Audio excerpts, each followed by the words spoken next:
శివుడికి తన కళ్ళు ఇచ్చి కన్నప్ప చరిత్రలో మిగిలిపోయాడని మోహన్ బాబు తెలిపారు. మన ఆకలి తెలుసుకుని అడగకుండానే అన్నం పెడుతుంది. నా దృష్టిలో అమ్మ నాన్నలే కన్నప్పలు. మా అమ్మ లక్ష్మమ్మకు పుట్టుకతోనే చెవులు వినిపించేవి కావు. బస్సు దిగి ఊరు వెళ్ళేటప్పుడు 5గురు సంతానాన్ని ఎత్తుకుని 7 కిలోమీటర్లు నడిచేది. ఆ విషయాలు తలుచుకుంటే భావోద్వేగంగా అనిపిస్తుంది. నా కన్న తల్లే నాకు కన్నప్ప అని ఆయన ఒక వీడియోలో తెలిపారు.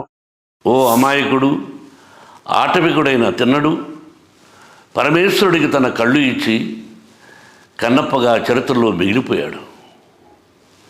మన ఆకలి తెలుసుకుని అమ్మ ఆకలి తీరుస్తుంది.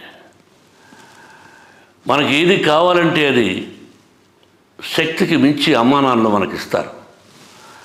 నా దృష్టిలో మా అమ్మా నాన్నలు కన్నప్పలు. మా అమ్మ పేరు లక్ష్మమ్మ. దురదృష్టవశాత్తు పుట్టుకతో 2 చెవులు వినిపించవు. ఆ మహాతల్లికి పరమేశ్వరుడు 5 మంది సంతానాన్ని ఇచ్చాడు. ఒకచోట బస్సు దిగి మా ఊరికి వెళ్ళాలంటే 7 కిలోమీటర్లు నడిచి వెళ్ళాలి. ఆ దారి కూడా అంతంత మాత్రమే.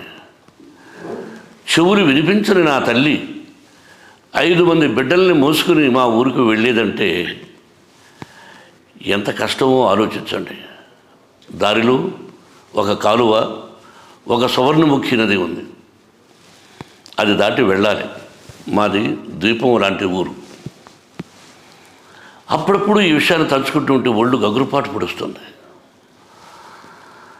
నా కంఠాన్ని అందరూ మెచ్చుకుంటూ ఉంటే ఈ మాటలు నా తల్లికి వినిపించుంటే ఎంత బాగుండేది పరమేశ్వర అని అప్పుడప్పుడు బాధపడుతూ ఉంటాను.